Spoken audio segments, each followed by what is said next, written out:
past, present, future. Yeah, and I'm here to tell you, you are watching 49er Minded with Bashar. Yeah, the cream of the crop.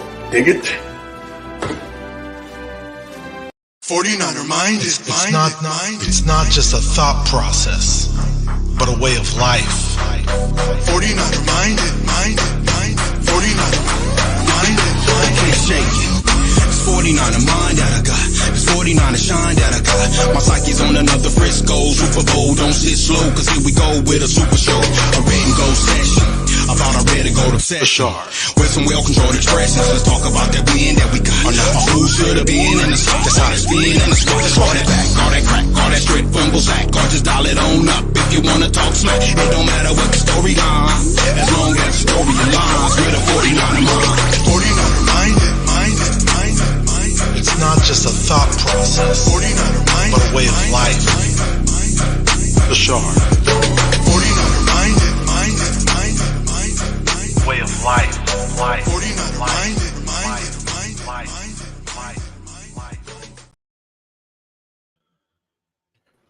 What is up, everybody? Welcome to a Halloween edition of the Bring the Heat podcast on the 49er Minded channel, where we get into the minds of 49er fans.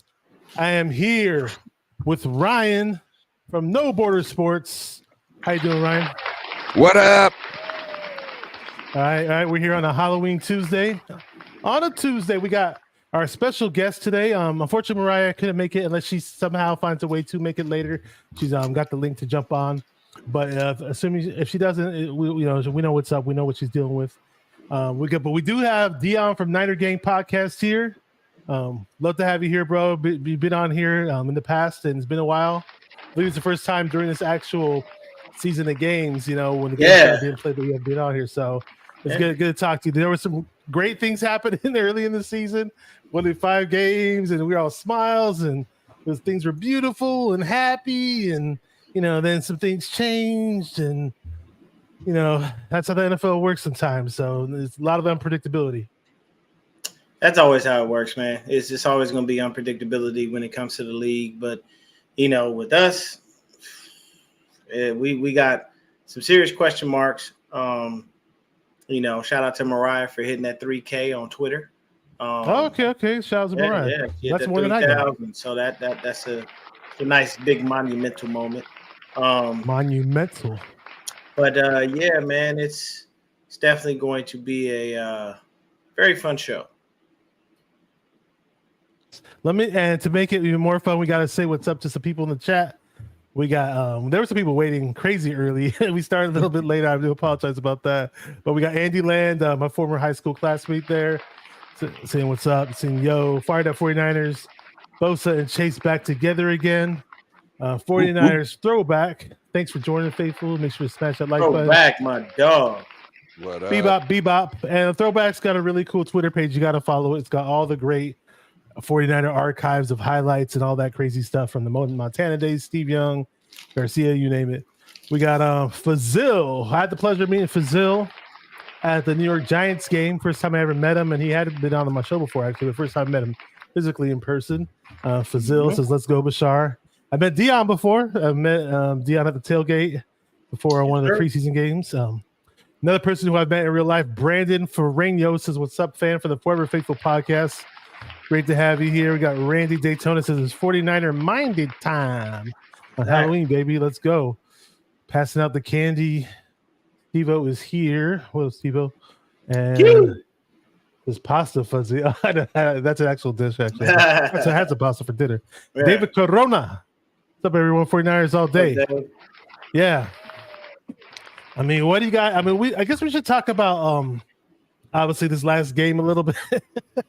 The stinker that we had against the Cincinnati Bengals. Since it's the Bring the Heat podcast, there's plenty to talk about. Whoever wants to chime in first on their thoughts about the Cincinnati Bengal game, feel free, be my guest. Dion, go ahead. You're the guest. For me, that was an ass kicking that we deserved. We didn't come in there with a game plan to be able to beat the Bengals. We came in there just hoping and praying we could keep up. And I'm sorry, these last 3 games, have been 17 straight fucking points. And Kyle, I'm going to need you to figure it out, sir. You need to figure out what's going on with the offense, because while, yes, we all understand Brock Purdy is technically speaking a rookie from time spent in the NFL and games played, he showed us all that Brock Purdy magic last year. Had us all believing in him. 5 games through this year, we felt great, 30 points. Moody didn't miss.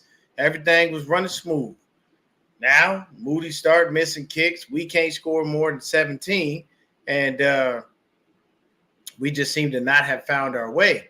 There's so many things going on, but the number one thing that I will state is stop overusing Christian McCaffrey. Good Lord. I get it. He's got a streak going. That's nice. But it seems like Christian McCaffrey is the only person who knows how to score on this offense. It seems like we just keep using him before we use anyone else. And for me, the biggest disappointment is you keep putting Elijah Mitchell back in there as if he's going to do something. Jordan Mason showed you in 2 straight games what he could do, averaging over 5 yards a carry, getting 2 touchdowns, 1 in each of those games, but somehow he's still relegated to special teams in the bench, and he's done that over a guy who can barely stay healthy, and whenever he comes in the game has no impact whatsoever. This is what I'm saying. Like, this is where Kyle irks my nerves. I get so tired of watching him stay so stagnant and stuck in his ways that he doesn't know how to evolve. And the problem is he has to. You don't have a choice. Teams figured it out. They watched what Cleveland did, and Minnesota did it, and so did Cincinnati. They just kept bringing the pressure. And Brock Purdy has regressed into Mr. 17. He was 30 Purdy for 5 games. Then he's 17 Purdy. And that's not cutting it. It's not going to allow us to be able to win. Our defense didn't look great at all. Isaiah Oliver, you need to go. Allowing 100% of your catches, letting Jamar Chase get behind you. All of these things that are happening, like, it's just not working. And the thing is, you got to shake things up. You have to change stuff. The number one thing that I noticed was they destroyed our zone defense. Destroyed it. They found every soft spot you could find. There were so many receivers wide open. They could have sat down, had dinner with their kids and wife, and then got up, caught the ball, and still ran for a couple extra yards. That's how much of a gap of space there was. So it's extremely frustrating when it goes on as far as that goes. Definitely, I'll let you know what I think about the Chase Young trade a little bit later, Rick. But we'll touch on that later, guys. We'll touch on that later. But this past game, man, it was a disaster. These past 3 games have been a disaster. And I can tell you right now, if we don't get our heads screwed on straight after this bye week and come out firing on all cylinders, because we're going to face the Jags. They're currently what, 5-2, 6-2, something like that? They're winning. This isn't a Jags team that's weak. This isn't the Jags of old where, you can kind of just write them off. They're winning football games. And you go in there and doubt them if you want to, and we'll wind up getting 8 alive. Mooney, stop holding. Remember what you was taught when you were a child? Keep your hands to yourself. Don't do that. If you know that there's a guy that can beat you, give him 5 yards and make sure that he doesn't go anywhere, man. If anything, you force that dude to the sideline. Make him step out. You know why? Because he can't be the quarterback's first read now. If you step out of bounds, when you come back in, you cannot be the first person to touch the ball. That's just NFL rules. So, force him out. Do something. Jam him at the line. I don't care. But this the way we're going. He can't jam him at the line if work. the defensive scheme isn't calling for that. Yeah, and I mean, but they got to figure out something. Somebody's got to do something. I mean, at some point, you have to start going off script and saying, you know what, this shit ain't working. I'm gonna figure it out on my own. I thought Steve Wilkes was the press man type of guy, and we are getting nothing but soft, cushiony zones. And yep. where are we at? I was all excited for press man, especially with Trevarius Ward. I don't know if it's this how Steve Wilkes is running things, or if Trevarius Ward is on the decline. But I am not liking what I see from Trevarius Ward this year. I don't have confidence in it. I know we're paying him money. I'm not like people were asking, let's get a cornerback. I'm thinking like, man, I think we're okay with everybody else on the team minus Trevarius Ward and Oliver. Maybe Trevarius Ward and Oliver. And I think we didn't look at cornerback because I think Steve Wilkes was like, no, we got everybody that we need. It's just he's not using people correctly. Like, we have seen our linebacker blitz show really nothing. Our linebackers aren't getting home when we're blitzing. So let's blitz from the nickel position. Let's do something, or safety in certain situations. But let's do something else. Instead of blitzing with the linebackers, let's fake like we're going to blitz with the linebackers and then drop back into coverage like we're great at doing and we've seen us do. Killed Dallas and CeeDee Lamb with that shit in the playoffs last year. Now, we'll have to still blitz sometimes every once in a while to keep them 100% and keep them honest. But like, why are there's so many things we could be doing? There's no dynamic scheme for the pass rush up front. It's all just like beat the man in front of you. Go, you're a pro. Go out and beat the man in front of you.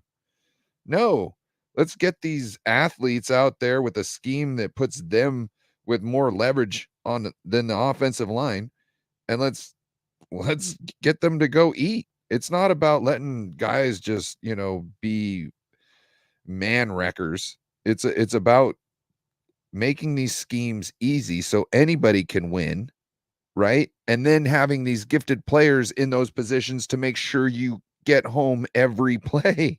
That's what it is. You make it so scheme so you got people off the street can run it. It's easy. It'll work for them. And then you get all pros to do it, and you see production out of it. Now, one thing I do want to address really quick before you go, Bashar. A lot of people are saying ditch the wide nine. People, this wide nine been here since John Lynch and Steve and Kyle Shanahan had gotten here. This is not a new thing from Steve Wilkes. So if you're blaming the wide nine on Steve Wilkes, I need you to stop. The reason for the wide nine is Chris Kaczmarek. The reason for the wide nine is Robert Saleh. It's been here.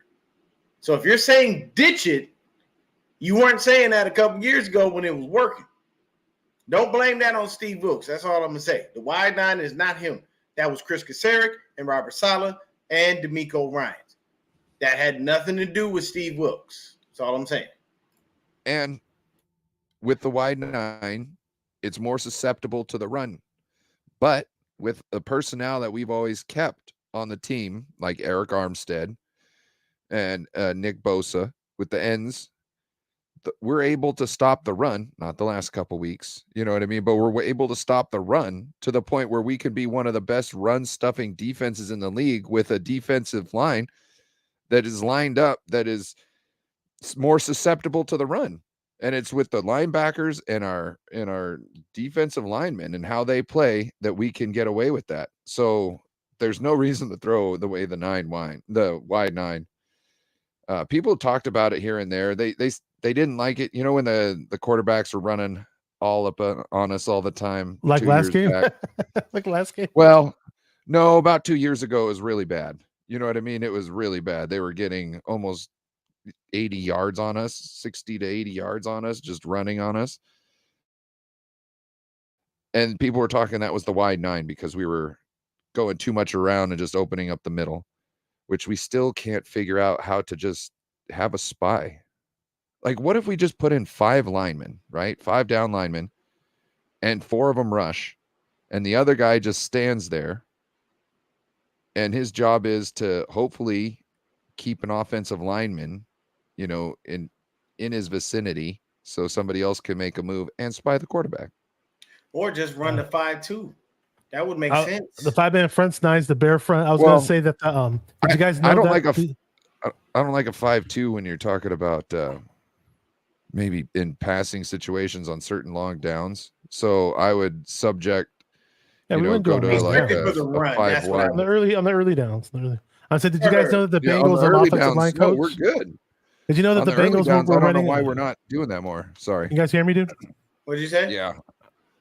Did you guys know that the Bengals were running wide splits with their offensive line to circumvent whatever we had going on with the wide nine? So that may have worked. But honestly, you mentioned quarterbacks running it. It was pissing me off like beyond belief when Burrow we make him look like Lamar Jackson at times. It was so painful to watch, man. And then I don't know what we're doing with our run defense. Our run defense is just killing me these days. And Joe Mixon was showboating when he ran that little touchdown to the left hand side. And I don't know, man. This defense is way better than what they showed this last week. And Shanahan's got to sit down with him, and all the other coaches got to regroup and do a lot of soul searching and get things right, man. It's silly. If they're using wide splits to kind of use the wide nine to kind of give our pass rushers more ground to cover, then we should just kind of figure out what wide nine is, because they're all going to have to scrunch back anyways to some certain form. So why not just know exactly where it's at? If you want to come out do wide splits, that's cool, but you're going to have to run back to that point right there, and I'm still going to take my path around you. So maybe that's the way to counteract that. I don't know, because in the run game, you get those bigger splits. Normally, when you're running the ball, you got a bigger split in between you. And if you have too big of splits, though, a linebacker is going to get in there somehow. So I don't think they were doing it on rundowns too much. You know what I mean? Too exaggerated. It was probably just in passing downs to kind of keep the defensive ends farther out and give themselves more time. Yeah. And one thing about the scheme, I don't know what it was this game. I mean, this is the first game I can recall where I saw Dre Greenlaw and Fred Warner, especially on passing downs, looking completely out of place. Anytime a ball was thrown in their area, they were like, both players were like 5 yards away of where they were supposed to be in regards to who was open in that area. It was just like, I don't know whose fault it was, or if we're just calling up we're dialing up the wrong plays. But I'm not used to seeing Fred Warner and Drake Greenlaw, play like, chase people down 10 yards down the field. They're usually stopping people and hitting people or batting passes down. Yeah, and it seemed like times before pre-snap that they were confused. You know what I mean? Or like maybe the formation wasn't confused, but they were trying to figure out what kind of adjustment he needed to make. A lot of it is just that's not the wide nine. The number one issue with the wide nine is it's susceptible to runs up the gut. So if you attack the middle, because of the way that the defensive ends are lined up on the outside shoulders of the tackles, and the guard and the defensive tackles are lined up on the outside shoulders of the guards, that leaves that gut wide open. But that's where your linebackers are supposed to be able to close that gap. And if anybody tries to penetrate that, then they should be able to stop it. But at the end of the day, the pass rush needs to get home. That's one of our biggest problems. They're not getting home. And, a lot of people will always talk about pressure this, pressure that. Pressure busts pipes. But pressure don't create no goddamn sacks. And that's my frustration. I don't care about pressures. I don't care about, the fact that so-and-so has a bunch of pressures. Pressure don't mean nothing if it ain't creating no turnovers. If you're not creating any sacks, if there's not tackles for a loss, we do force turnovers, though. We do force turnovers. Well, that's one thing we do. But our pressures aren't turning into turnovers. The turnovers we're getting are, I think, more off of bad plays by quarterbacks. You know what I'm saying? It's not necessarily high pressure moments that I'm seeing or that I remember. Mm-hmm. I think we're last year we were getting pressure and we were getting turnovers off of that pressure. We can all remember that. We can all remember that. We were like, oh, we almost got him, and interception. You know what I mean? Like, we remember that last year. We are not getting that this year. We're getting people get the ball off. What we're doing is getting like a lot. How many of our interceptions been tipped in one form or way? A few of of them another? here and there. Like, I can't. I'm still mad that we didn't get that. I'm still mad that they took that fumble away from us. So, that was dumb. That was a fucking game changer right there, dude. That to me, like, the refs fucked up big last night. They called. So who was it? Ball carrier goes into a big, huge pile. And who was it? Somebody ripped the ball out. Right? Oh, it was what's his name? Not Hawkinson, Crosby for the That's Raiders. Crosby on the Raiders. Rips the ball out. He's got the ball, and he's like this. They called the play dead, right? Mm-hmm. So they called the play dead. They're looking around. Next thing you know, he's got the ball in the hand, right? So they're like, what do you guys got? I guess he's got the ball, so it must be a fumble. So they're like, okay, it's a fumble, right? And then you go back to when they watch the tape. Now you can't find anything that says, oh, he's down at this moment, right? But his body is like this to the ground from what you can see. And it's like, okay, you can't see his body touching the ground because there's a leg right here. Mm-hmm. But what is connected to the rest of the body that you can't see? His body, where is it? Is it like this? No, it's like this. You know what I'm saying? It's touching the fucking ground. You can't fit another person underneath there for him to be knocked down by contact at this point in time.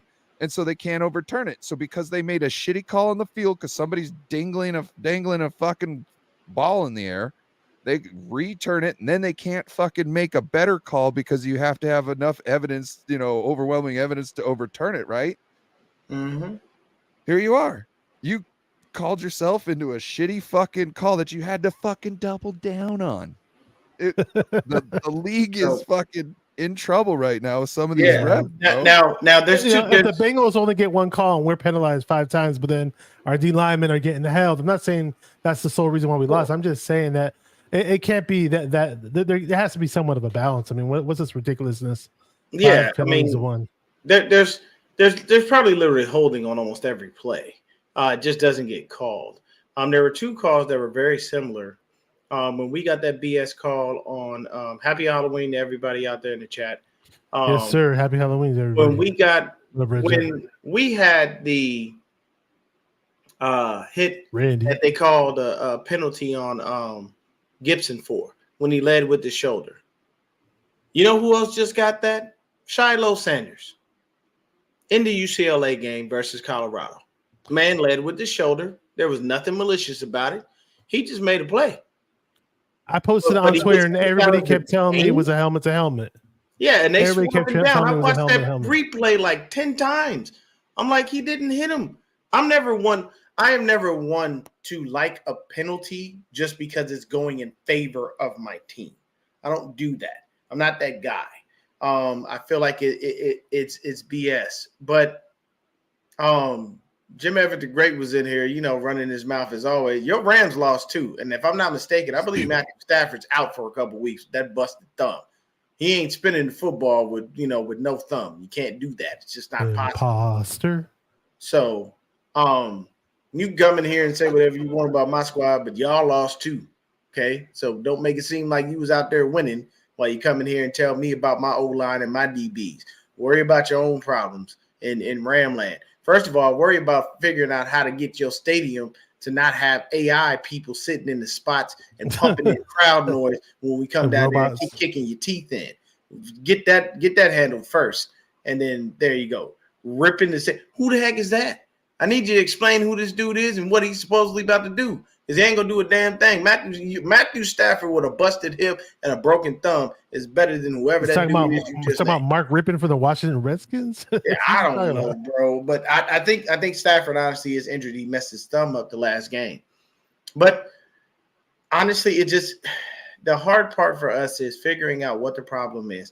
And I'm gonna tell you right now, if we have another game of just 17 points or even less than that, I'm going to start to believe this is who Brock Purdy really was, and he lied to us, and he played us. He had us thinking he was great, and the next thing you know, he's showing us who he truthfully is, and is showing us why he was a 7th-round pick, and the last pick in the draft. And look at that. That's a great comment. Shout out Drew Down.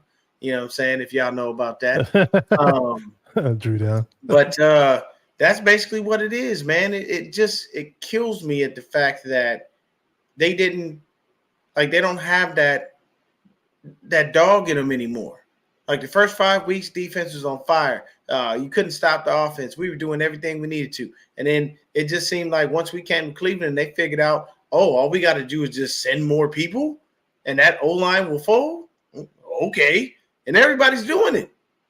I do not doubt one bit that the Jags are going to do anything different than Cleveland, Minnesota, and Cincinnati just did.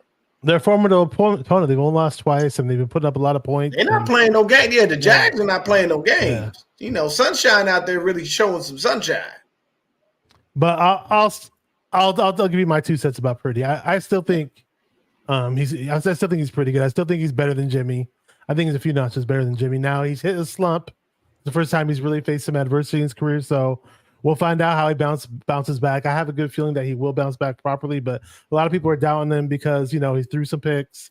The game was on the line, and just things didn't go as planned. The first time around against the Cleveland Browns, so he brought us down to where we could have won, but Moody is a rookie kicker, so that happened there. But I mean, even this past game though, I saw a lot of really good from Brock. I mean, right before the half, it just sucked though. We had terrible field position at the 3-yard line, but he was aerating out. He was launching that ball downfield, man. He was just hitting Kittle with some deep shots. He hit Ayuk down the field for some 15, 20 yarders multiple times. I mean, he was getting the ball downfield a whole lot. It's just that there would just be these obstacles in the way, maybe penalties here, or that stupid when we were right down the score that before the half, obviously, it was a time management type of thing. We had terrible field position. We moved up, tried to get a field goal, and then we ran a play to CMC where he was still not in the middle of the field, but he was nowhere near the sideline. It would have been nicer if we ran a play where somebody towards the sidelines at least, but we didn't, and then the time expired, which sucked. We lost out on a scoring opportunity there. So just when we were nearby to score a touchdown, I think they said in the presser that I don't know who messed up the handoff. If anybody's in the chat, they can remind me of who messed up the handoff. But that was supposed to be a handoff to Mitchell, I believe, and either Mitchell messed up or Purdy messed up. Somebody in the presser said who messed up. Either way, when I saw the play, I was like, "How is this who would call such a stupid pass play where both running backs run the same damn route? That doesn't make sense." So it was basically a broken. It was a broken play. It was a broken play. It wasn't supposed to be a pass, and it just sucked because we were right there to score a damn touchdown.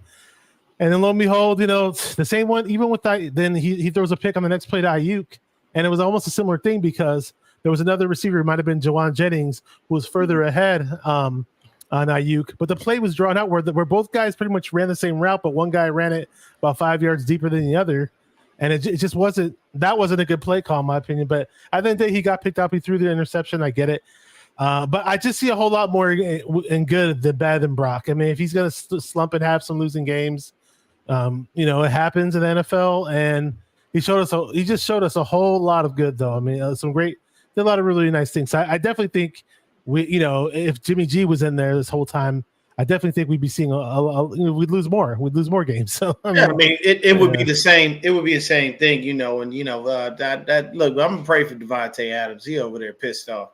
You know what I'm saying? I mean, he's slamming his helmet down and I feel bad for this dude. That dude is upset. He's crying. And I do believe the Raiders should do that man a solid and let him get up out of there. But thank you so much, True. So it was Purdy that messed up the handoff. They can't now. I knew somebody messed really that up. Can't. Yeah. So but the issue is for me with Purdy right now is the turnovers. Like that 1 TD, 2 interception, we saw that a lot with Mr. Garoppolo, and nobody wants to see that crap again. I'm not feeling comfortable with that as far as that goes. I get it. Turnovers happen and whatnot, but Brock has been accurate. He's been very, very, very accurate the whole time he's been playing. He wasn't a turnover machine. He would make some throws that would make you go, oh snap. But these last 3 games, I've seen a lot of Jimmy Garoppolo instead of Brock Purdy. And I mean that based off of the turnovers. I mean that he threw Kittle a hospital ball in that Minnesota game. I saw that. You know what I'm saying? Like there's things that are starting to show through, which is why you don't want people like Jimmy around your quarterbacks, because then the stupidness rubs off. And I'm not saying that's happening to Brock, but to be honest with you, I just feel like I'm starting to see less and less of the greatness and more of frustration and him not being able to get things done. I just don't want him to wind up regressing so much that it costs us the season. You know what I mean? Because I'm gonna tell you right now, if we don't get to the playoffs, or if we get to the playoffs and we wind up getting put out in the first round, then I'm gonna openly just state Kyle Shanahan looks like a dumbass. Because you did all this talk, all this shit talking. You know what everybody told me when we traded Trey Lance? Oh, we're a win now team. We don't have time to wait for him to develop. So we got time for Brock Purdy to fuck up for 3 games straight. We got time for that, but we're a win now squad. So we have time for that. We don't have time for Trey Lance to develop, for him to have the same kind of mistakes that Brock Purdy would have had, for him to do different things. We don't have time for that. We have time for Brock Purdy to fuck up. Like that, that's what I'm saying. Like, to me, it just doesn't look right. And I honestly I'm worried that this is a slippery slope, and this is a really unfortunate series of events, and I don't want this to be a bad thing. Like, we've got to. Are we at home, or are we going to Jacksonville? I believe we're going to Jacksonville.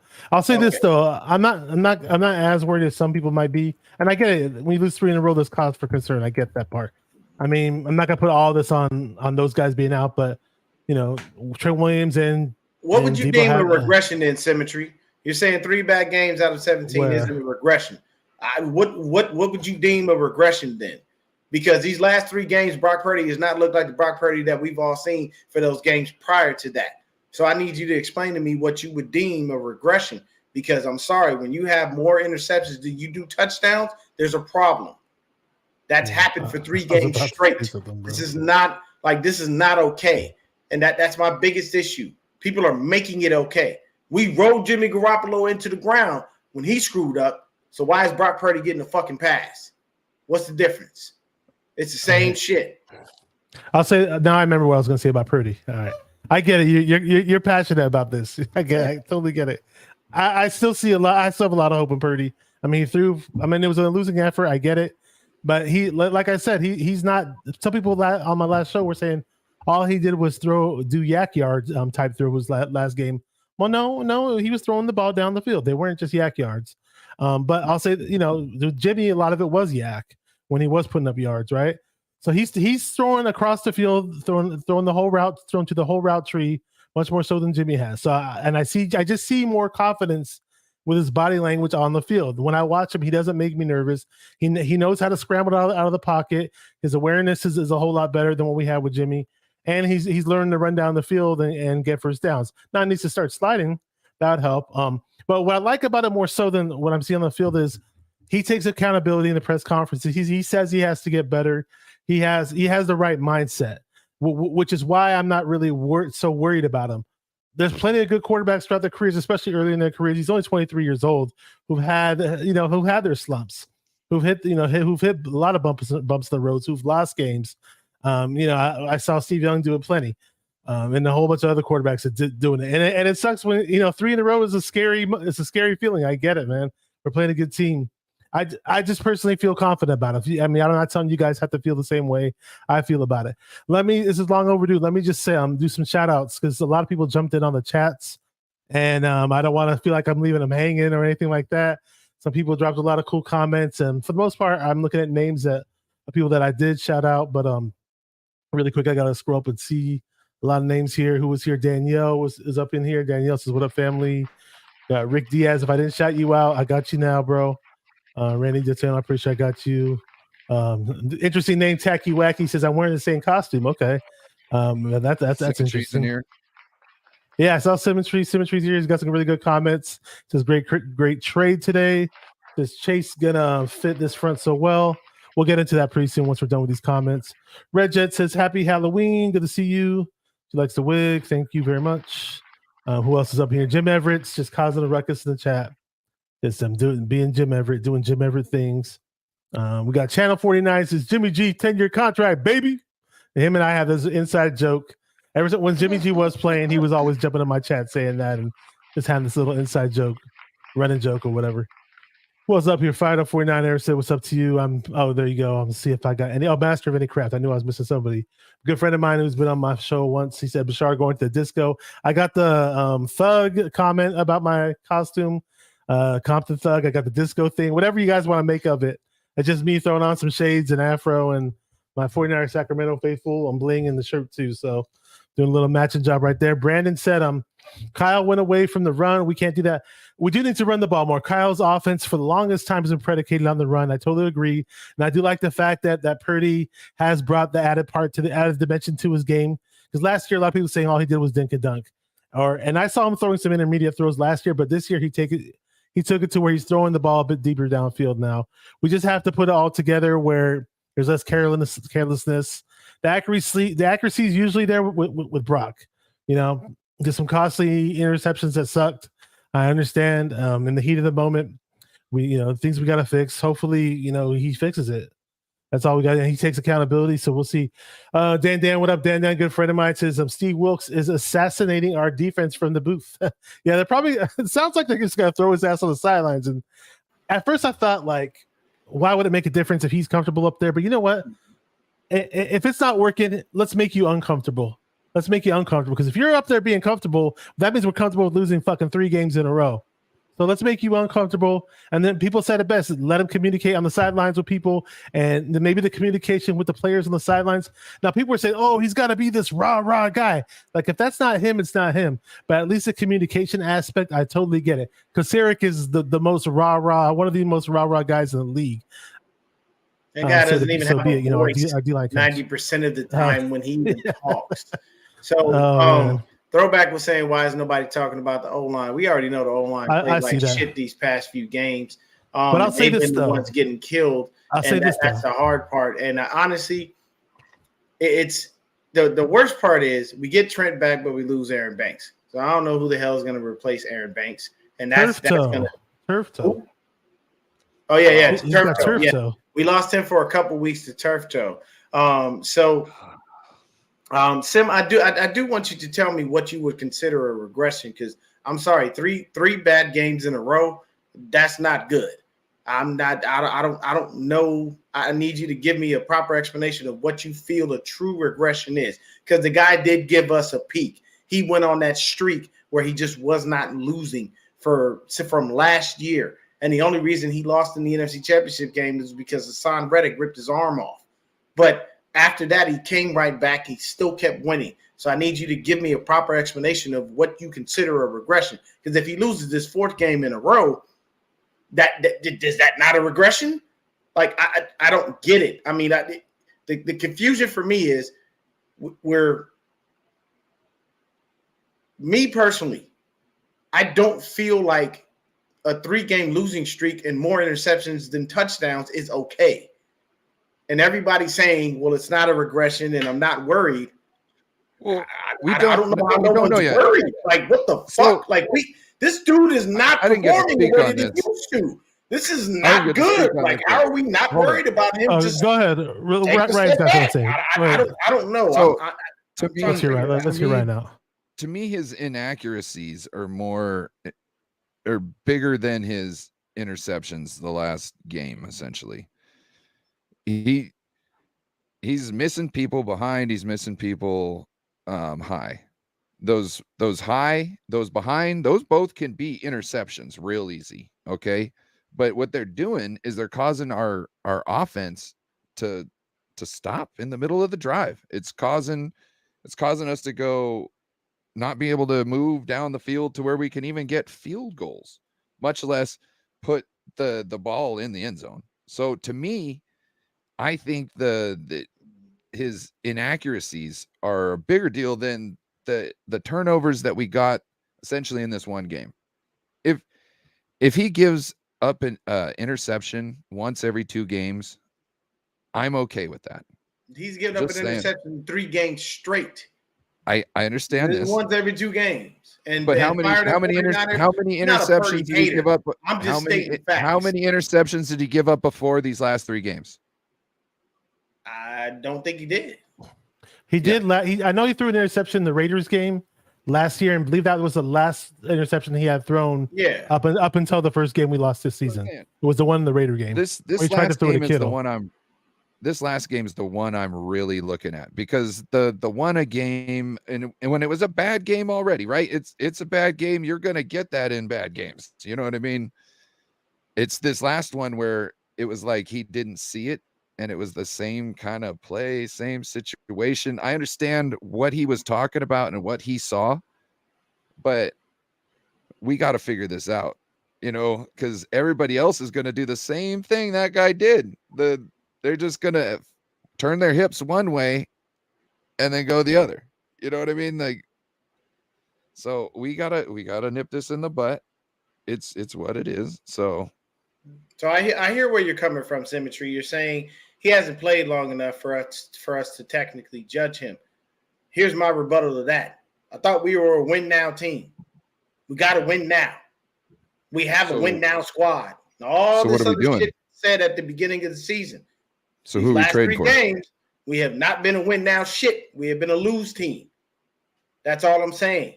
So for me, no, I don't. And fired up 49ers, I don't hate Brock Purdy. I'm not stating that I hate him. Everything I've told you is nothing but facts. So please tell me where I've lied. The man has thrown more interceptions than he has touchdowns in the last 3 games. Is that not a fact? Yes, it is.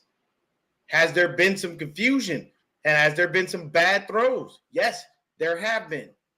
I'm not stating this is who Purdy is for the rest of the season. I'm just saying, yeah, there's a problem in the building if this is going to continue. If we have another shitty game versus the Jags and that man throws another 2 interceptions, I'm really ready and waiting for everybody to come back and keep giving him a pass and saying, well, he hasn't played. We just have to let this play out. But I thought we were win now. And that's my biggest issue. A lot of the fans jumped on that win now bullshit train, and everybody was happy about that and all this other stuff. But we were win now, win now, win now. And we start losing, and everybody's like, oh, well, let's just give Purdy a pass. It's not a big deal. We jumped on Trey's neck. We jumped on Jimmy's neck. Why is Purdy being freed of that? I don't know if it's like, I'm not giving him a pass. What I'm saying is we don't have a clear pattern of this last game, coming now. To be totally honest, the whole team has looked like shit for the last 3 games. So him being off too is product also of his environment. You know what I mean? I'm not going to say that's all of it, but you got to understand too, when your receivers are off, when your offensive line is off, how can you get on? You can't, because there's no sort of anything you can grab a hold to and go, I can guarantee this will be here every time when I need it, because there's nothing like that. And let me see what's up. We're in a situation. You said win now. Yes, it's win now. Right. And I totally get what you're trying to say. You know what I mean? I didn't like to see Trey Lance treated this way and just kind of tossed by the wayside. You can go back. I've got hours of me talking about how his development was mismanaged by Kyle. But like, saying that now, it's like, well, what are we going to do? So like, if you're like, hey, it's win now. Okay, right. But the trade deadline just passed. So who we getting? I don't think Sam Darnold's the one. And is it Brandon Allen? Because right now we got Brock, Sam, and Brandon Allen. Yeah. And like, I'm not stating in any way, shape, or form to go away from Brock Purdy. I'm saying I'm worried. Legit, I'm worried. I don't like what I'm seeing these last 3 games. And Symmetry, yes, I it's not hard to comprehend being win now and Brock hasn't played long enough. That's not what I'm talking about. I'm stating the quarterback does not look great right now. And that is a problem. He drives our offense. So if he doesn't look good, our offense don't look good. And that's a problem, because our offense is going to be the one to help us to win games. So that shouldn't be hard for anyone else to comprehend. Okay, that's all I'm stating. It's a simple fact that he's the guy, and right now, he ain't looking like the guy. And I'm worried about that. You know what I'm saying? And also, let me say one thing. We can't talk about Pat Mahomes. Pat Mahomes, as you said earlier, Sim is an alien. That dude does things that he shouldn't do, and literally all he needs is Travis Kelce. I feel like if he didn't have Travis Kelce, we might see a different Patrick Mahomes. But it seems like with Travis Kelce, he just continues to keep on going. on the Pat McAfee show today, they were talking about, come on, Raiders, do him a solid, trade him to a good team so you're not wasting the, generational talent. And they were like, what if he went to Kansas City? What if he went to Kansas City? And I was like, oh my God, shut up. That's like, that's like an automatic Super Bowl. Okay. Don't do that. Automatic Super Bowl. Here's my argument for not. I know every season's different, every team's different. I get it. It's a different scenario, but here's my argument for not necessarily. We don't have to hit the panic button just yet. And I know, even though Purdy threw for 365 yards, a lot of people were, 22 for 31. Again, the INTs and not piecing drives together and not scoring the touchdowns. I get all that. He definitely could have had a better game in these past 3 games. I understand that, even the last one. But I witnessed. Okay, I went to the game in 2011, the Jim Harbaugh team against the New York Giants in the regular season. The 49ers beat the Giants at Candlestick. That same Giants team, just to remind everybody, was the one that beat us in that stupid Kyle Williams game that I attended as well. So I went to both those games. And that team won the Super Bowl. Just a reminder about that team. They lost 6 games in a row in the regular season. They were 9-7, and they somehow, some way put things together, got out at the right time. And, unfortunately, we were the victims of it. But, they went to the promised land and they won it all. So a three-game losing streak, I get it. It sucks. It's terrible. It's shitty. Whatever you may call it, but I just think we had way too much. What's that? Oh yeah, we had way too much talent on the squad to not overcome it though. And I've seen Kyle. Remember when we hit that low point? Not last year, but one of the last years with Jimmy. Second to last year with Jimmy, when we lost to the Titans and people were panicking that we lost that game, and then we started winning games again, and there's these bumps in the road that we tend to encounter. But for some reason the Kyle Shanahan teams, for the most part, in the regular season, we find a way to work around it, and when it comes to playoff times, we're challenging again. So, just throwing that out there, man. They should remake the movie Misery and have Kyle Williams play the lead, and make him do method acting. I saw it. Man, why you doing like that, man? Kyle Williams don't deserve that. Because he deserves it. He deserves it. He deserves that man had to bit move of it out of California. Like he has as right he should. The hell was he thinking of breathing the air after that? Fuck. Here's a hot take. Some people may. Man, I don't want to hear that, bro. I'm not. And people in the chat, let me explain something to you. I'm not on that. We should have kept. It is what it is with Trey Lance. I can care less. It happened. It's done. It's over with. No one cares. At the end of the day, I do not like losing 3 consecutive games and us looking bad while doing it. At least if we would have been competitive in these 3 games where we lost, right, it wouldn't be so bad. But we weren't competitive. Our O-line looked like shit. The defense can't figure out what the fuck is going on. And our quarterback is throwing in more interceptions than he's throwing touchdowns. All of these things are a problem. And yes, we seem to usually wind up figuring it out. But at the end of the day, once again, at least be competitive when you're losing. At least if you try, you try. I can't blame Cleveland on him because he put us in position, and Moody just missed the kick, man. It is what it is. And then I think Brandon was the one who showed me on our show that the wind shifted it a few. But honestly, I don't like the way Moody kicks, because when he kicks, it looks like he's always gonna hook the shit outside. I don't know what his kicking style is, but I don't know. I don't like it. It's just weird to me. But we made a move today, fellas.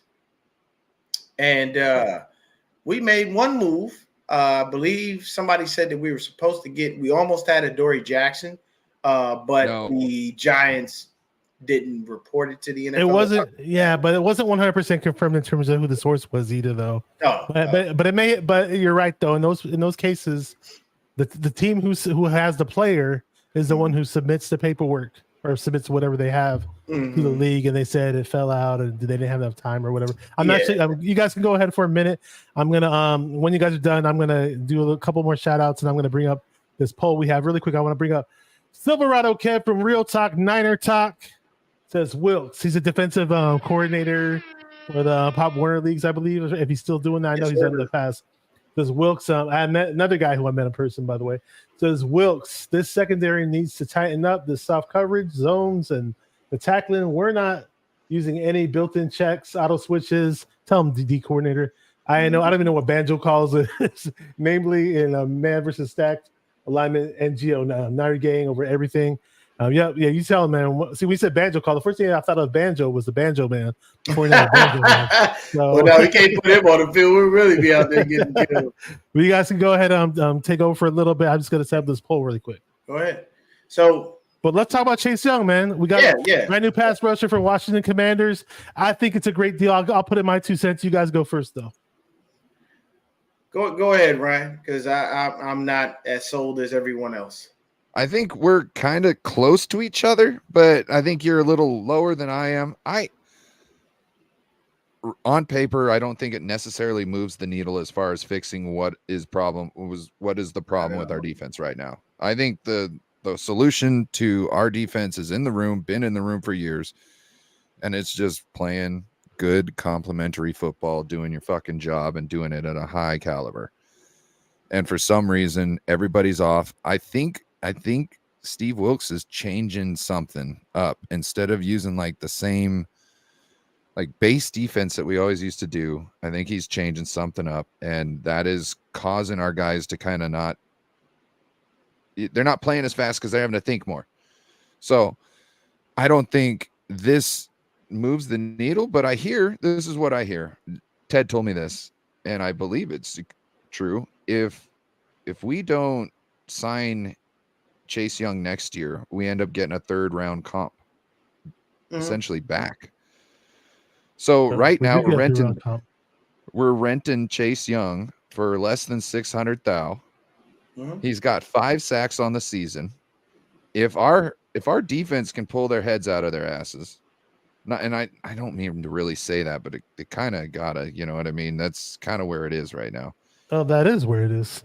And if they were to get, all going in sync, and he continues with 5 sacks through the rest of the year, and how many ever pressures, I think we would be the most devastating D-line in all of NFL.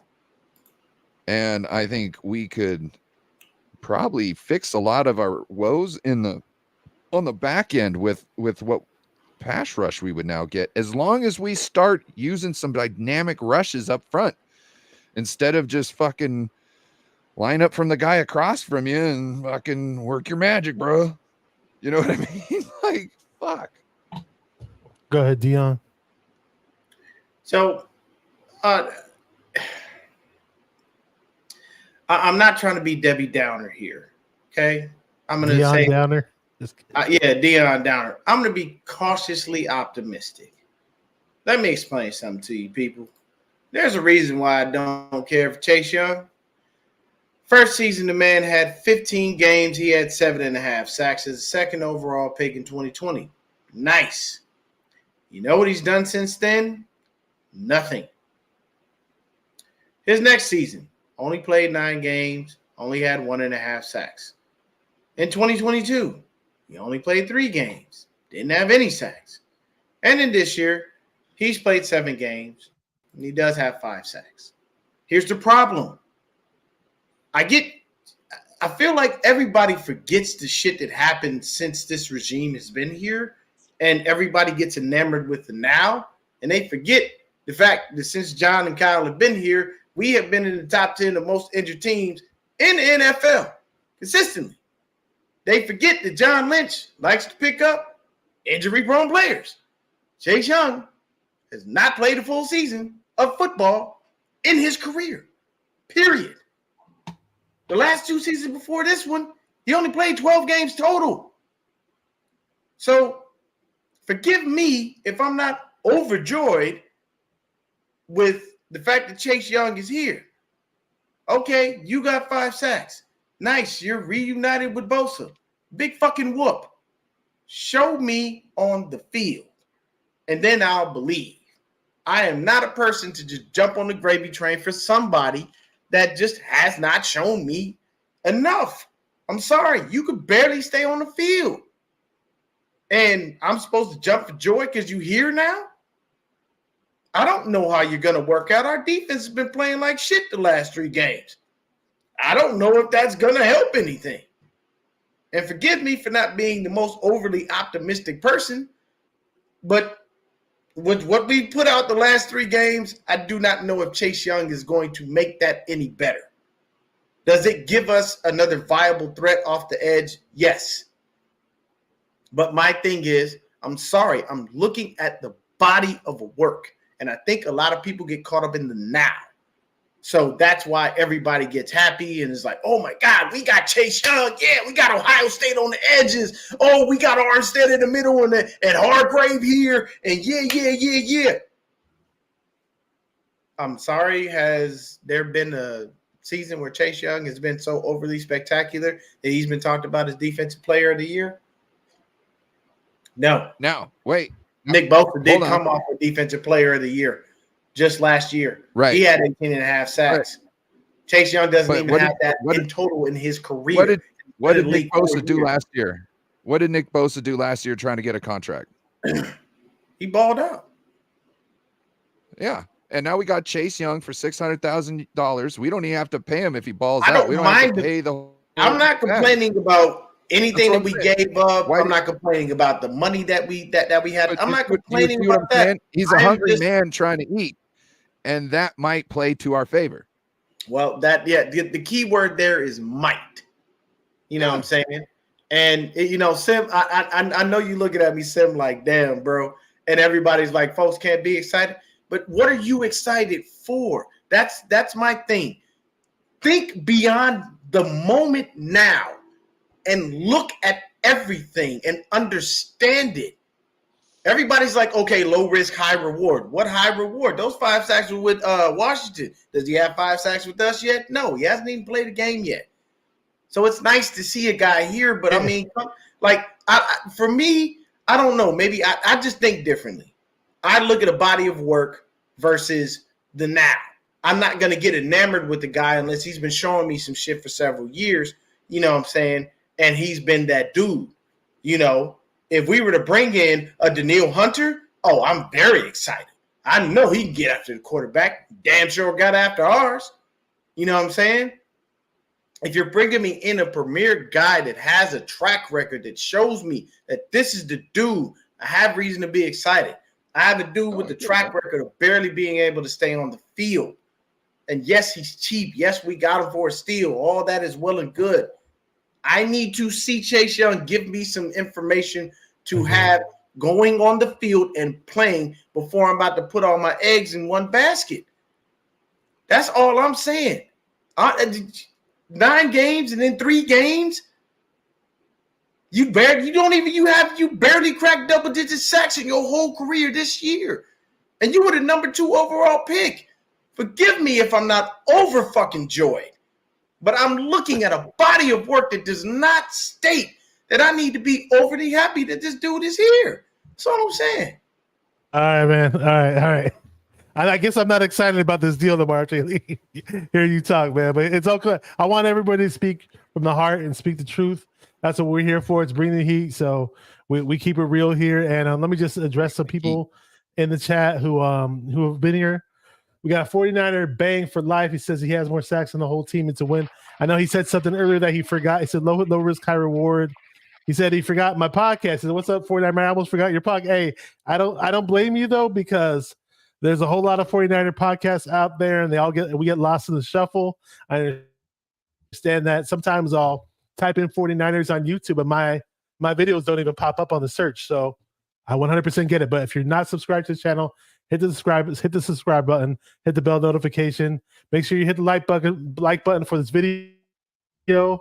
We're actually Niner Game Podcast. It's actually streaming on his channel as well. If you guys are watching on Dion's channel, though, jump over to 49er Minded on channel really, really quick, because I set up a poll in the chat. It says, are you happy with the Chase Young trade? So far, I got 17 votes. We should get a whole lot more than 17 votes. We got 27 likes on the video.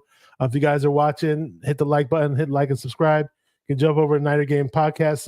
You got to open up another tab on your laptop and do a like and subscribe as well. But on my channel, make sure you participate in that poll, because we'll read the poll results at the end of the show. And I think there was somebody else that jumped in a little bit later that I'm missing if I didn't shout them out yet, just in case. Oh, Chris Osorno is here. What's up, Chris?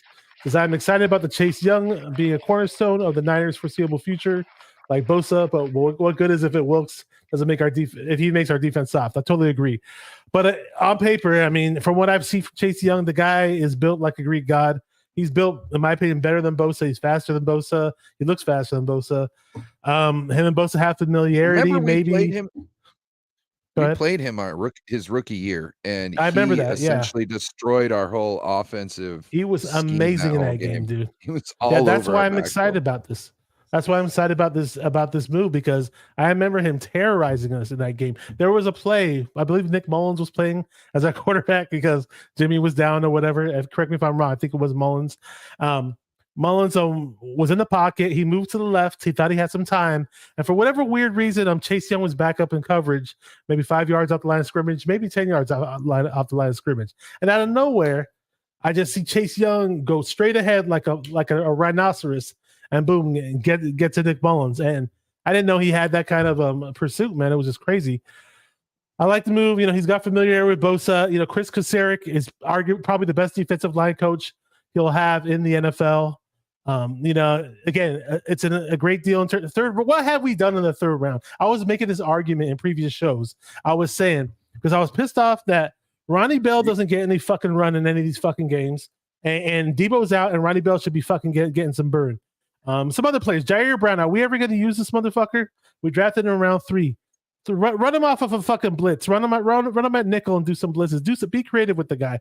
He's not getting on the fucking field unless it's special teams. Well, my point is that we draft players. Oh, we're gonna redshirt them. Oh, we're gonna do this, do that. Like, this is not college football. Like, we're saying we've got the Super Bowl window. You draft guys to make us better year in, year out. Well, I'm pretty sure 1 or 2 of those guys can make us fucking better if they play in the fucking games. So my point was, the past few streams that I made was, if we're not fucking playing these guys, then trade half of your picks, trade 90% or 80% of your picks, and get some known, proven commodities. So hallelujah, we made a deal for the third round. In the third round, we do nothing, and we blow all our picks and do nothing with those third round picks. We finally got a guy who's shown that he can do something. And I know he's been injured and all that, but he's a high ceiling player. For second pick overall, we need help with the pass rush. So I applaud the move. I'm fucking happy, and I think it's going to be successful. I got a question for both you guys. So, what I heard earlier is the price for Patrick Surtain was 2 firsts. Okay, with our track record on picking people in the first round and having success with them, would you give over 2 first rounds for a Patrick Surtain? If like the money was in the books? Obviously we got a lot of guys we want to keep on the team for next year, whatnot going on. Like, if we were able to do this, maybe Hufanga wouldn't stay. You know what I mean? I don't know what the deal is, but think about that. If you could not have to worry about all these other things, knowing how we draft, would you guys give 2 first round picks for Patrick Surtain? Man, F them picks. Okay. Yep. With our track record, I'm sorry. And I hear what you were saying, Bashar. Yes, with the third round, and the first and third round, we don't look good. The track record since John and Kyle have been here in the first. You could get another Moody in the third round. It's pretty trash. Moody. Well, no, I don't want another Moody. Jesus Christ! I need that man to start making all his field goals. Let's start there. But it just, I honestly think that our first and third round we don't do well. So yeah, it's easy to do that. Would I have given up, several picks? Why not? Yeah, I'm getting a generational talent. His daddy was a baller, and he's a baller. Okay, it's just like a couple years. It's just like a couple years ago when we had the opportunity to get Asante Samuel Jr., but we decided that Aaron Banks was the guy, and then we did exactly what you just said. We redshirted him, and I hear you about the redshirting because what happened with Kalia Davis? We picked him knowing he was. We still injured. haven't activated Kalia and Davis. He did that. He ain't done nothing. And everybody was talking all on the field. Exactly, and everybody's talking all offseason. Oh man, Kalia Davis is gonna be this guy. He's got to be great. Do that again, right? Make it hurt. He needs 2 years to be a big player. We needed some protection. Yeah, when he got out of his game, he was hot garbage. Great garbage. But for me, I just want us to get back to the ways that we've been playing before. Let's get some wins in. Let's, figure out what's going on with this offense. And for God's sakes, I echo Bashar's sentiments. Stop getting these players and then sitting them on the damn bench. Ronnie Bell has showed you something. Jordan Mason has showed you something. Why are these guys not on the field? Yeah, Jordan Mason, that's another. I was saying. You really think Ray McLeod is going to be more dynamic than Ronnie Bell? He ain't been dynamic since he got here. I was saying on the previous shows, why aren't we trading for a guy like Connor or even Derrick Henry, some running back? Because Kyle doesn't trust these no-name guys anymore like he used to. He used to trust these no-name dudes like Breda and Mostert. Bro, and now he got Mason, and he's just making him ride the pine. It kills me because Mason is a UDFA. That's where Kyle makes his money. If you look at Kyle's track record with anybody that he's actually drafted at running back, it is horrible. I am talking flat-out failure. Every time he drafts a running back, it is a failure. You ain't seen nothing from TDP. You ain't seen nothing from Trey Sermon. You ain't seen nothing from any other quarterback, any other running back that he has drafted. And those are facts, people. Please tell me I'm wrong. And I want you to show me a running back that he has drafted that's done something, because you can't. I know you can't, because I've done the research. They all fail. So if you want to be a great guy under Kyle Shanahan and you are a running back, come in as a UDFA. It will make your life so much easier. But Mason showing us what he's shown us, I don't understand why you will not let the kid on the field. Elijah Mitchell has given you nothing for the last several years, but yet and still, this man still seems to be the next best option behind Christian McCaffrey. I'm sorry, wasn't it Jordan Mason who had a house call and called that shit and ran right in? And isn't Jordan Mason, technically speaking, faster than CMC? Literally, like foot speed wise, he's actually faster. CMC is more dynamic. He is a better overall back, but I'm just saying, Jordan Mason is faster. You know what I'm saying? And these are things that unfortunately happen. So we've got to get this offensive line figured out.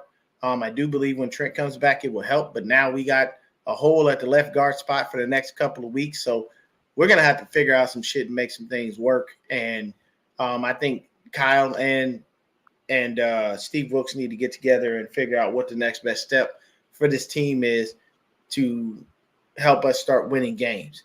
Because if I'm bringing in a Chase Young and giving up draft capital for him, which, of course, we know that draft capital we don't necessarily do the best with, but if I'm giving up draft capital and I'm bringing a guy in, I want my defense to be able to utilize him to his full potential.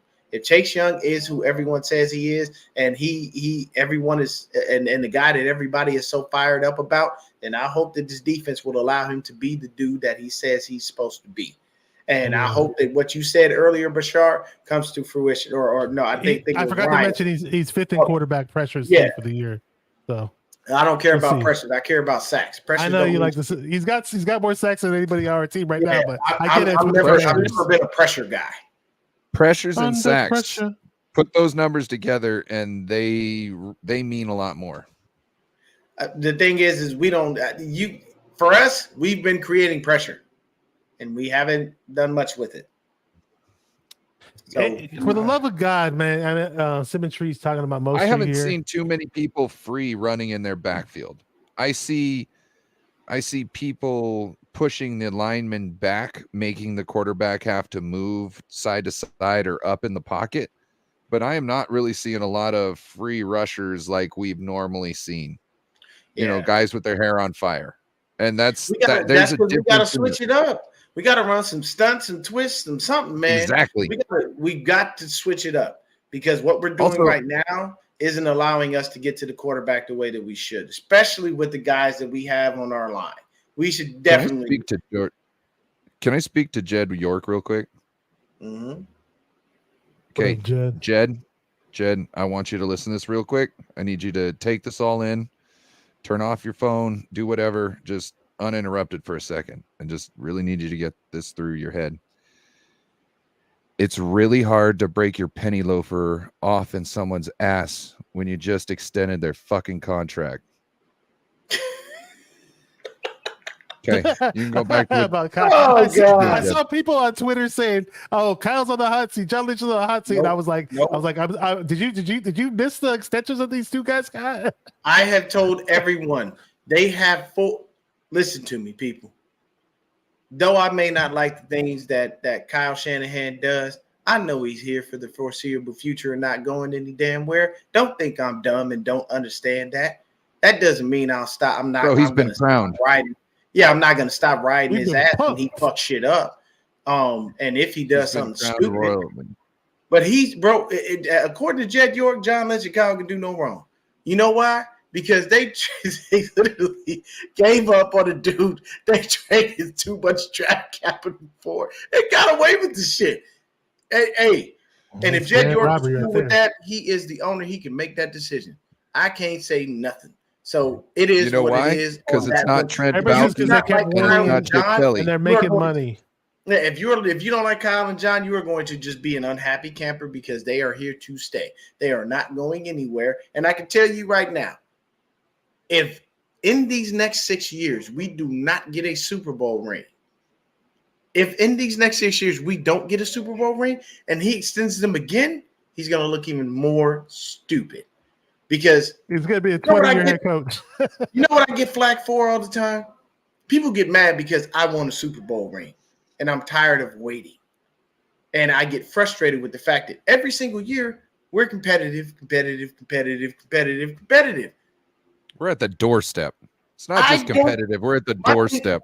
Yeah, but my thing is, I don't give a fuck about being competitive. I give a fuck about getting the job done. That's the point. It's nice to be competitive. It's great to remain in the conversation. But you know what I want? I want what they have in Kansas City. I want the competitive with the chance of a Super Bowl ring to go along with it. I don't want to just You want be Taylor Swift? No, I want what they got in Boston. You say you want what's in Kansas City. I want the trophy they got in Boston. Let me clarify. I don't even listen to Taylor Swift, bro. The only song I know from her is Bad Blood, and that was only because it featured Kendrick Lamar. That was literally I don't even know that song. I know Shake It Off. You know about Shake It Off. I mean, I've heard the song before. Yeah, but Yeah. I don't. Ryan's my thing is, I definitely don't want her around my team because I have no aspirations to have a walking board around any of my players. I'm sorry, that girl too skinny. I'm more of an Ellie Goulding type. You know, I mean, you gotta Ariana have got some songs too, but who? Please don't talk about Ariana. She looked like a whole child. I'm talking about her songs. Yeah, no. Strictly on the music, but I'm more of a Ellie Goulding. She's a British chick. I don't know who that is. Yeah, you'll have to hit me to that person. I don't know who that is. Hey, really quick, I do want to drop some shout outs to some people. Less than nice compliments and some comments. Terradome's here. He says that hot seat for Kyle is frozen. Oh yeah. Great point. Way to go. Yeah.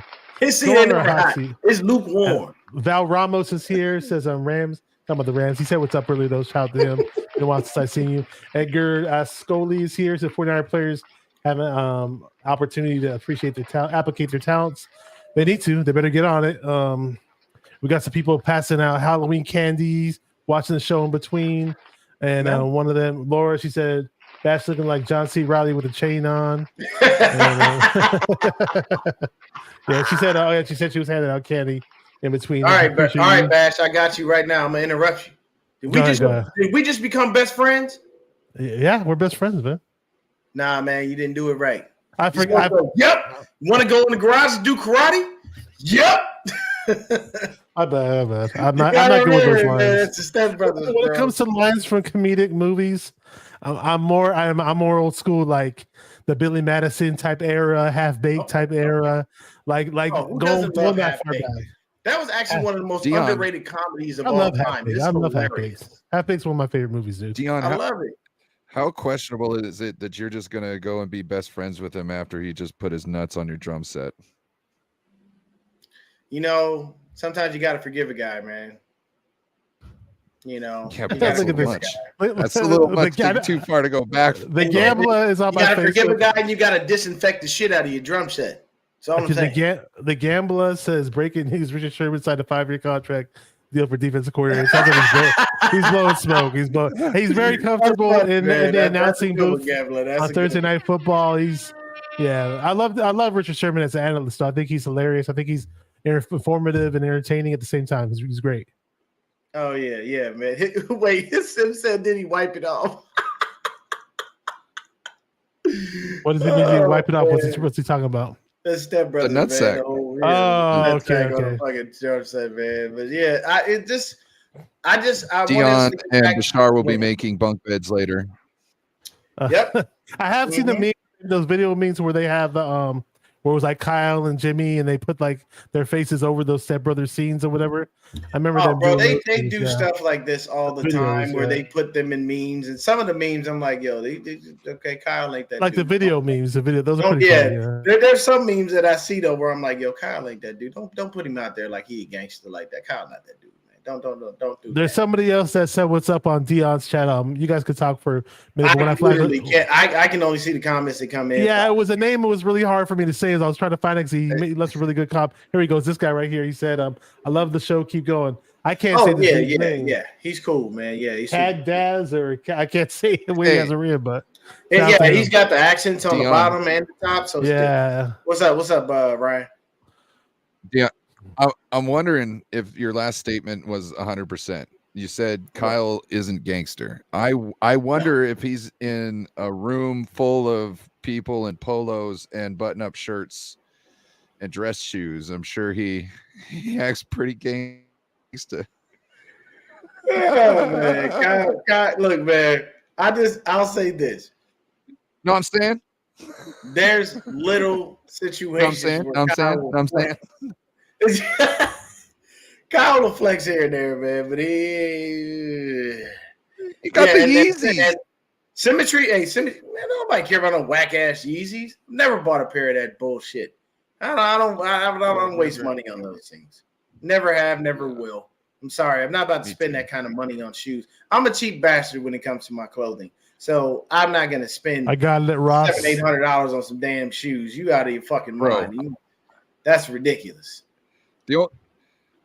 I bought me some nice Romeos that you can take the soles off of. You spend money and send them in and take the soles off, and they essentially like refurbish the whole thing and send them back to you for like $40-50, right? So it's like a $90 pair of shoes, but then and then you can go send them off when it gets all messed up, and they'll I've never heard of this shoe. So it's your same pair of shoes.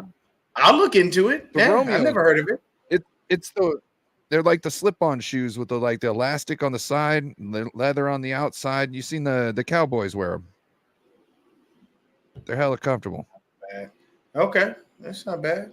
But hey, man, how we looking on that poll, man? What's that poll look like? I'm pretty sure it's lopsided for everybody being happy, obviously. Yeah, let's take let's take a look at the poll because we got 24 votes. I was expecting more votes. Because sure there's a whole lot more people watch on both channels, but I'm gonna close out the poll right now. Actually, it's 83% to 17. So the question was, are you happy with the Chase Young trade? 83% say yes, 17% say no. So I'm gonna end the poll right there. And third round pick, it's not much for a capital in terms of all the other picks that we have. If we let him walk and we don't sign him, we get a third round compensatory pick in 2025. So it's almost like a free trial, like a free win. People, I'm not mad about the trade. Have to be fine. I am continuously, cautiously optimistic. I'm not going to jump on the gravy train and be overjoyed until I see him produce the way that he should be producing. The 5 sacks that he had with the Washington football team is fine, but I need him to come here and give me another 5 sacks here. And I need it to be in consecutive games. I don't need it to be all in one. I don't want him to pull the Drake Jackson where I thought Drake Jackson had a breakout year. Drake Jackson, he had 3 sacks. I was like, oh shit, he's on his way. And next thing you know, he done disappeared off into oblivion. He bamboozled us, man. Correct me if I'm wrong. Aren't you a USC fan, Dion? Or are you not? You're not. You're not I know you're from LA, from the LA area, but are you a USC fan? No, I'm a UCLA guy. Okay, my bad. Okay. Hate USC with passion. Their quarterbacks suck ass in the NFL. You don't believe me? What about Caleb Williams? Caleb Williams, he gonna suck ass too. He's from USC. I don't care how good he looks. He's gonna be. This is the thing. The last USC Yeah, you're right. quarterback, The uniforms look a lot better. to be honest with you, I'm gonna tell you right now, the best USC quarterback to come out in recent history was Mark Sanchez. People He had people two look nice at me play- and they he go, had two people nice look at me and they playoff go, runs. no, it's Carson Palmer. Let me tell you what Carson Palmer did. Carson Palmer got paid. Carson Palmer did things, but he ain't been in 2 straight AFC championship games. Mark Sanchez did. I don't care if he rolled the Jets defense to it. So did Jimmy G. He rolled our defense into a Super Bowl. At the end of the day, when you the quarterback, you get fucking credit. Mark Sanchez went to 2 AFC championship games. That is a lot. That is a lot more than any other USC quarterback can say in recent history. And those are facts, people, not to be disputed. That's literally the truth. Network money. And the only reason that Kyler Murray got back on the field is because he ain't want them to go pick Caleb Williams and wind up shipping his ass out of town. That's literally the only reason Kyler Murray ran. If Caleb Williams wasn't playing, Kyler Murray would have sat on the sidelines for 4 more weeks and chilled out because he know that Josh Dobbs' weird ass ain't taking shit away from him. Josh Dobbs got traded to the Vikings. You know he already prestiged 10 times and he wasn't doing anything else, so he decided to go back. Wow. Josh Dobbs with the Vikings, man. Mm-hmm. So who the hell is they backup quarterback? I don't know. No idea. This is going to be like the water boy. They're going to start experimenting with motherfuckers. Bobby Boucher. Just throwing the janitor and anybody in. It's just going to be people that just come hang out. Just, okay. So we got it from a 49er fan / USC fan. He says, yeah, you do got a point. USC's my team. And they not ever known for quarterbacks as defensive wide receivers. That is true. That's correct. It's defense. And speaking of wide receivers, Speaking of wide receivers, you get a good couple of offensive linemen from SC. But they do got good linemen. In the NFL, their quarterbacks just don't succeed. And I'm not basing that off my hatred for USC. I'm basing that literally off the facts. Tell me a USC quarterback that has won a Super Bowl. I'll wait. Listen, convenient facts. The wide receiver that I want from USC, who we probably have a good shot to get if we play our cards right. I don't know if Kyle wants him though. Is Brendan Rice? I want Jay Rice, his son, on our team. I want Frank Gore Jr. on our team too. Okay, Frank Gore Jr. Have you seen Frank Gore Jr.? I've seen him. Frank Gore Jr. is a monster at running back. That kid is savage. I'll take them both just on principle, off a GP. Of a general principle, I'll take them both. We'll get both. Hey, Frank Gore works for the organization now, so if he's available in the draft or whatever, they'll probably get him. Or UDFA, they'll definitely get him. Look, hey, look, Sim. I'm sorry, man. I mean to dampen your mood there, brother. He told me that he was happy that I made him sad. Sim, you're such a good human being and an awesome father. I never mean to make you sad, my brother. You are too good of a person. I'm missing this comment that you're talking about. Never let my cautious optimism dull your moment of happiness. Be happy that Chase Young is here. I was happy that DM. Yeah, he's. You were about to make me sad for a minute. I had to psych myself out, come up with some angle. I had to come out with some angle to switch it up and be like, "Hey, Kyle never plays his rookies. Blah blah blah. Let's trade for some known commodities. Let's do this." So, at the end of the day, we don't have a crystal ball in front of us. None of us are Nostradamus. We won't know. As the old cliche goes, people, that is me. That's why they play the games. Not gonna jump out, not jumping over the over the rainbow with this, but I'm cautiously optimistic right now. He said he did. He said I'm eating ice cream on the sofa. You wrapped up in a blanket too. All right, we got a follow-up right question now, man. What brand and what flavor? No symmetry messing with me right now, man. What brand? Oh, he's not really. I see. Oh, he's saying about the tears. Tears. All tears. I can't deal with it right now, man. It's all right, man. Look, I'm not gonna give you a hug. I'm gonna give you a high five there, brother. There you go. You're all right. Okay. All right, gentlemen. We've been on here for an hour and 20, almost an hour and 25 minutes, longer than I expected, but it's been a lot of fun. It's been awesome.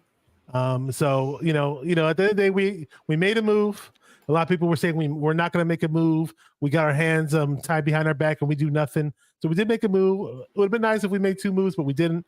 I get it, but we'll see how it plays out. This team has to regroup and do their soul searching and find a way to start getting their W's on the board. And that's the bottom line, because Bashar said so. 49er Minded said so. The Gambler says, Do you think we will turn everything around and bounce back and win this versus Jack? Hopefully, yeah, man. Jeez, man. If we don't, then things aren't going to look good. That's for sure. So what do you got going on your channel, Niner Gang Podcast, or on other people's channels? Anything you got going on in the YouTube universe? Let them know. I'll be doing probably a preview show for the Jags game. We'll definitely check in with that and see what's going on. I'll see if I can holler at my young boy, Deshaun Dixon, and see what he feels about this game. He is number 47 for the Jaguars. He is a backup defensive end. So I'll see if I can get him to come and hang out and talk some trash about the squad and, go a little back and forth. But we'll just be doing that. And I don't mind hanging out with everybody, man. Just hit the like and subscribe button for Bashar, same for Ryan with No Border Sports. These guys do fantastic work. I'm just appreciative that they called on me to come on the channel, man. And don't let what flatulence about? What the fuck is going on? I don't understand some of these comments. I don't know. I don't know what's happening there, but that's all I got. Lactose intolerant. He says lactose intolerant. Oh yeah. Then you farting up a storm over there, brother. Yeah, you letting it rip. I feel bad for your couch cushions. They're dying right now. All right, so get the Gambler. Thank you, bro. I know I know you on Facebook. Says just subscribe to the Niner Game Podcast and No Border Sports. Yeah, normally the Bring the Heat podcast, it's a rotational type of podcast where it's Mariah hasn't been able to come on with us as of late. Maybe next week she'll be able to join us. But Mariah's channel is 49 Faithfully Podcast. I put the link in the chat. Ryan's channel is No Border Sports. And every week we have the Bring the Heat podcast on Tuesday at 6:00 on a different channel. So it's on one of the three channels, basically.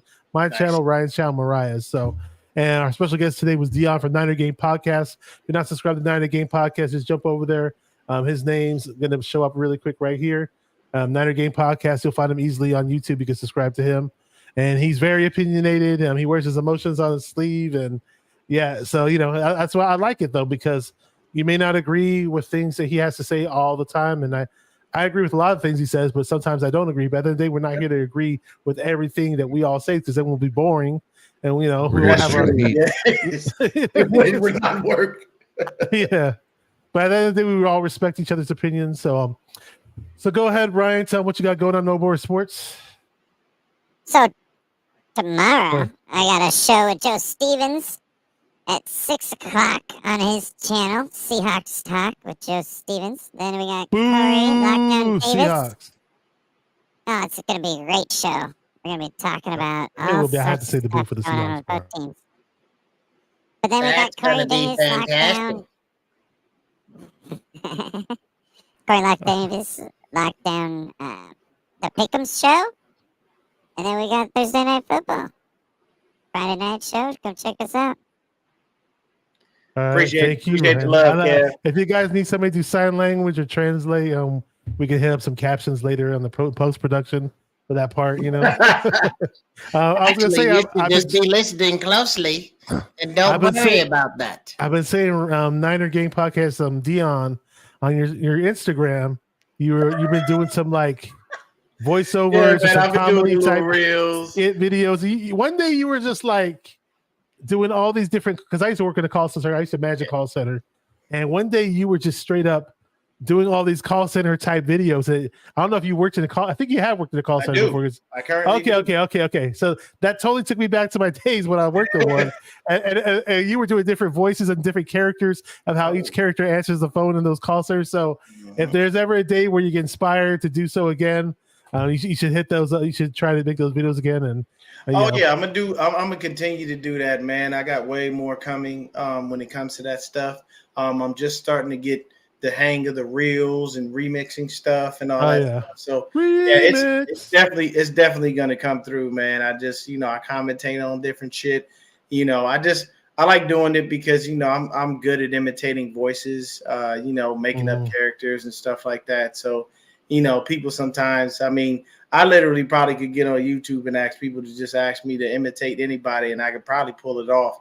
I like that too. I could do a lot of impersonations, but probably my impersonations are different than the ones you do. Yeah. Like me, I like there's certain. You can do Snoop Dogg. You can do Snoop Dogg. Snoop. Oh man, Snoop. Yeah, but he. Give everybody a Snoop Dogg. Give everybody some Snoop. Talk about the Talk about the 49ers with some Snoop, and then we'll close out the show. Let's see.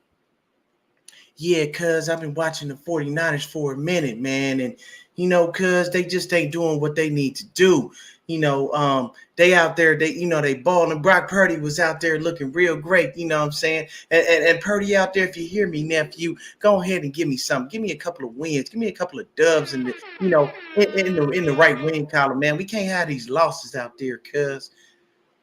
All right. I just a little bit of Snoop, but that was good enough. That was good enough. That was good enough for this show.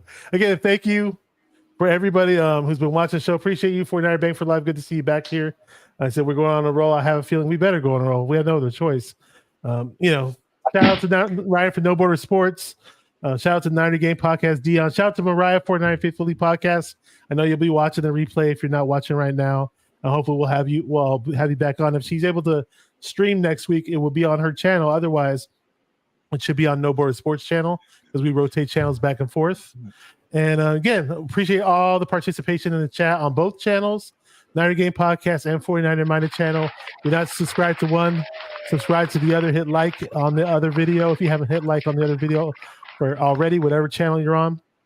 Thank you guys for jumping on the Bring the Heat podcast on the 49er Minded YouTube channel where we get into the minds of 49er fans on a Halloween Tuesday. Keep repping those 49ers and stay 49er minded.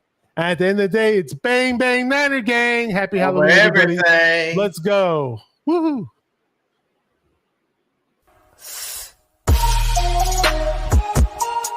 Come on, 49ers fans, let's get it. Because it's 49er mind. We gotta do this one time for the Empire. It's 49er mind.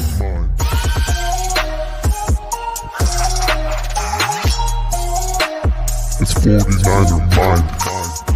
We gotta get that brick by brick real quick. 49er mind. Yeah, yo, we can't listen to them haters, man. 49er mind. We from the Bay. 49er mind. We them San Francisco 49ers. 49er mind. We got that red and gold blood inside us. 49er mind.